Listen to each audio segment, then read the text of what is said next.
Right, codgers, welcome to Grandpa's Workshop. I'm Loz as always, and as always you're welcome in the workshop. I thought I'd give you an update for the end of January 2024 to see how I'm doing.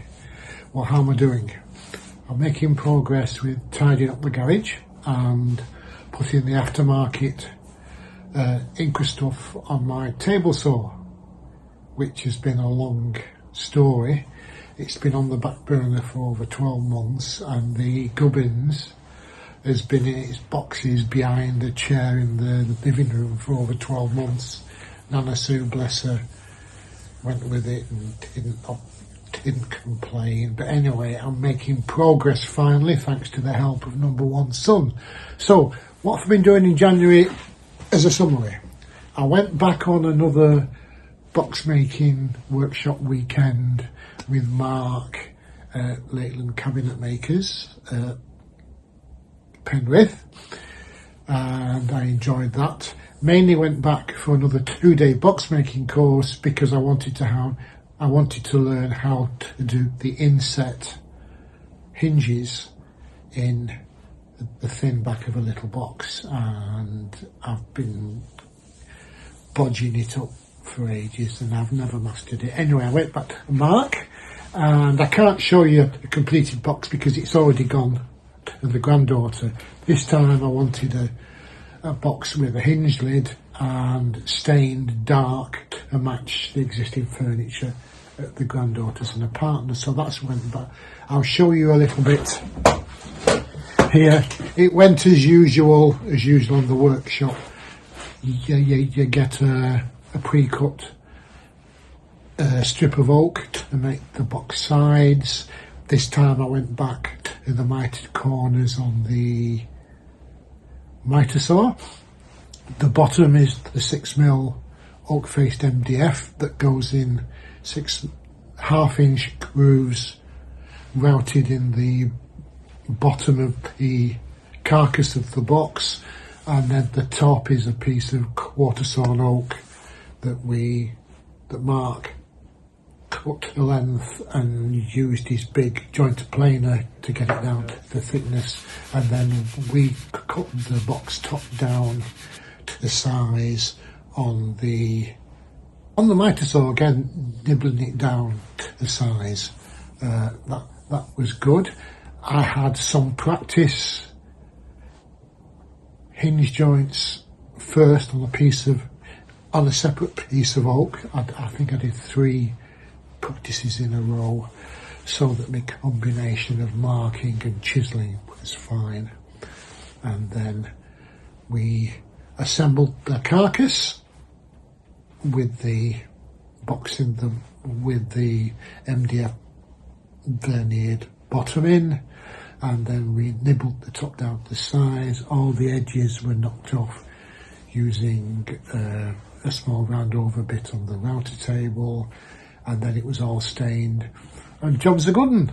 A little leather hinge stay at the back, and I managed to do the hinges quite well.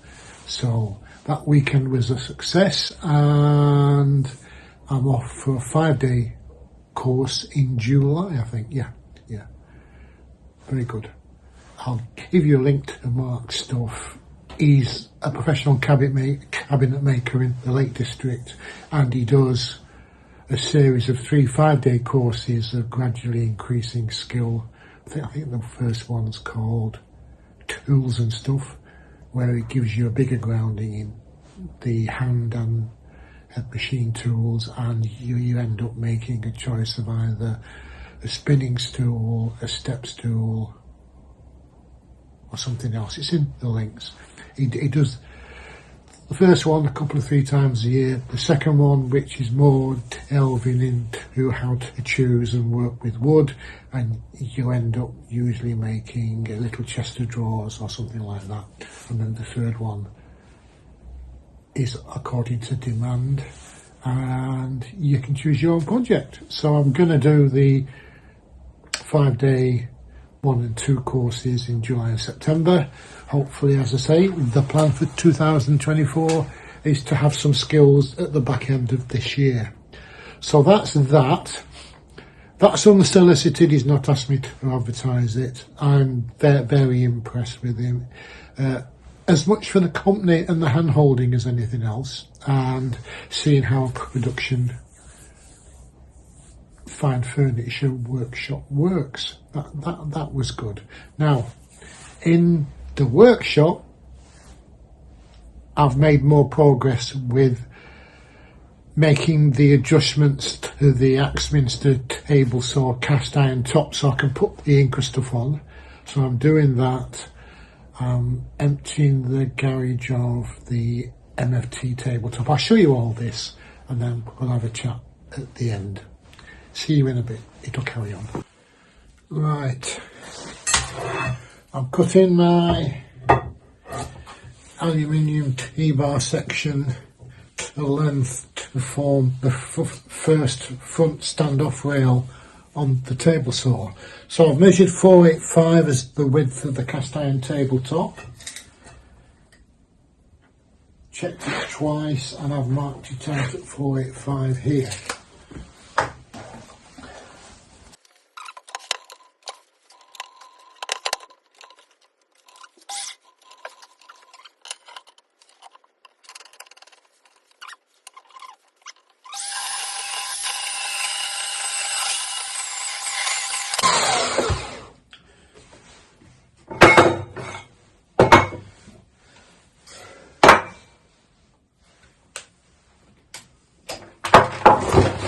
All good. Now let's check. And it fits.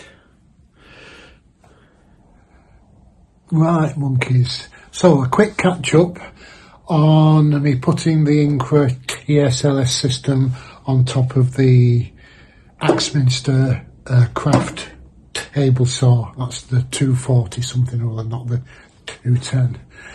As you know, I've been struggling for months because the Inca system bolts on to your existing table saw using 3 of these each, front and back, onto the cast iron tops, and because of this curved front sticking out, you have to have these brackets a set depth down from the top of the cast iron tabletop. You do this using another piece of the system that has a crank in it that sets the distance down, and because of the sticking out of this was fouling that. So as you know, I bought a 40x40 aluminium section for the T-bolts, and I drilled 3 holes in the front of my cast iron tabletop because the existing fence doesn't go in holes on the front. There's a bolt that goes up underneath, and the fence rail slides underneath. Anyway, so I had to get this on somehow. Struggled for months trying to put them that way in the sliding them on the rail, the aluminium rail, and trying to get them to go through the hole and pick the bolt up from the inside of the cast iron top, and that was causing us no end of trouble. I couldn't get my fingers in, couldn't get the spanner in, so I thought I'd have to turn the whole thing upside down and work at it from the top. Got one son over, and after struggling for about 10 or 15 minutes, he said, well, why do you have to do it that way? Why can't you put the bolts in from the front first, loose, and then slide the rail on? So we did that. Job's a good one. So the rail fits on nice and snug now. That goes on, that goes there, and it clears the top of this red curved front. Downside is, because of the depth it's down, it's actually barely touching the top of that aluminium, where have I put it, at the top of this aluminium section there, and I want it to, once it's bolted in, to be a full fit. So what I've done, bought myself a bit of 3mm by 40mm aluminium bar that's going to go on the front with 3 holes in, and then this will come through these holes 20mm down from the top, so that when this goes on, you get what I'm saying. The bolt that sticks out for the nut, it means I'm catching, basically the nut has a full grip on a flat bar, and it's not just relying on the bottom part of this, it's relying on it's snug against at the full height. Have you got it? Brilliant. Now I'm going to saw this down to the length.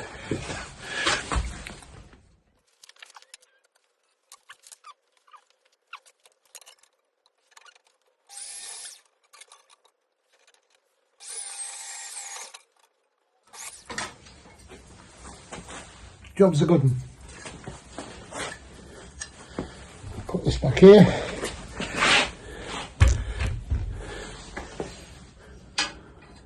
That goes on to the width, and then I need to scribe and drill 3 8mm holes. Next step.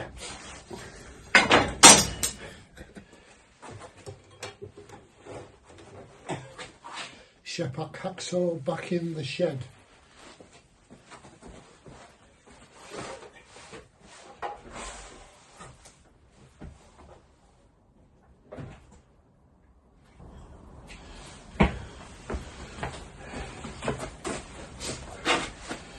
Well,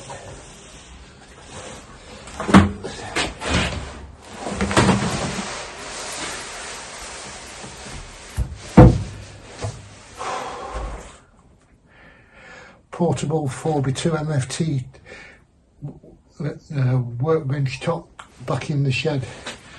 It's not as portable really because it's got a double layer of MDF as well as the timber framing, and the top makes it heavy for an old git.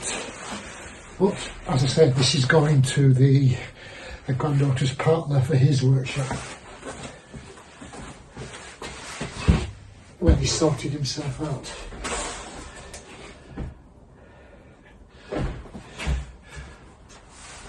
Oh yeah.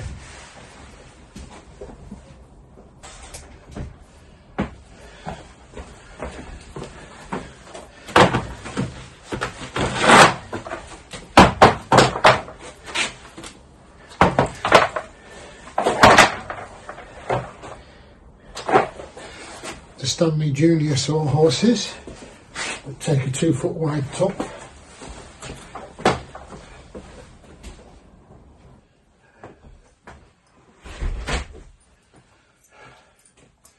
Right.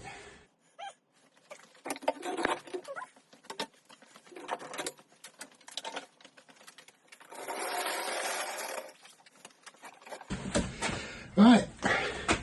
That's the router table.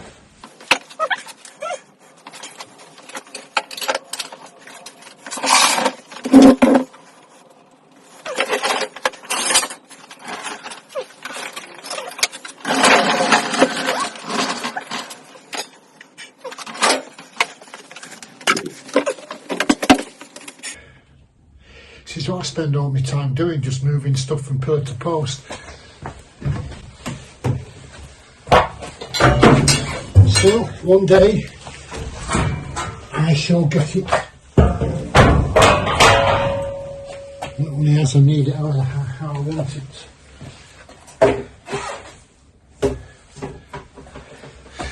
Now I'm going to have to switch here. Are we on again? Right.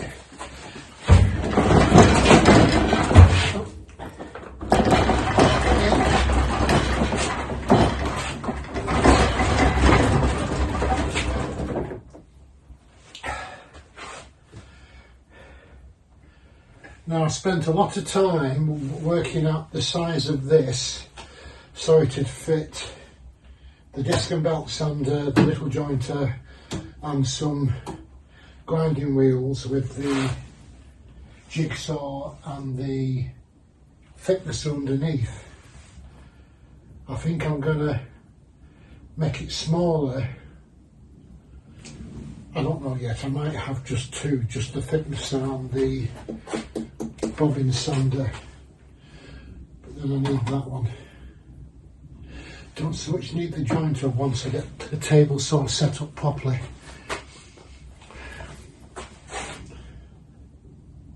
And those of you who have been subscribed for a longer time know that I took the ends of 2 fingers off on this, so I'm not happy with that because it keeps biting me. Right, that's it for now. Next job, drilling this and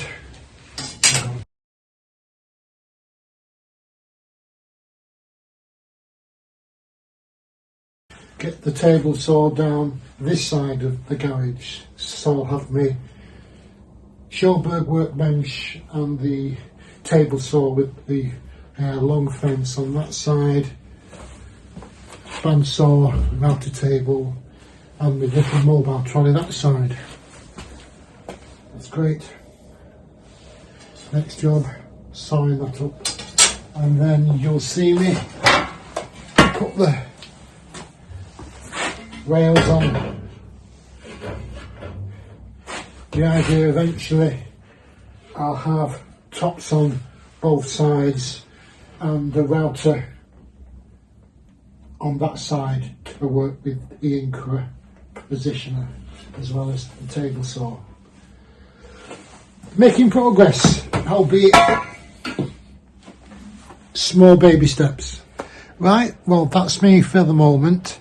Next video up, I'll probably be getting the Incra stuff on the table saw, and then I'll start feeding the individual tool unboxing and first impressions of me exorbitant hand tool purchases over the Christmas period. So watch this space. Tell me how you're doing in your workshop. It's the conversations that we have, not so much my progress in any one video. So you take care, guys. The weather in the northwest of England, Pennine borders, is shocking again. I had one reasonably good day where I got out and started tidying the garden up, and then it's back to rain and knee deep in water everywhere and flood alerts and high wind alerts. It is what it is. So I'll catch you again. You take care. See you soon.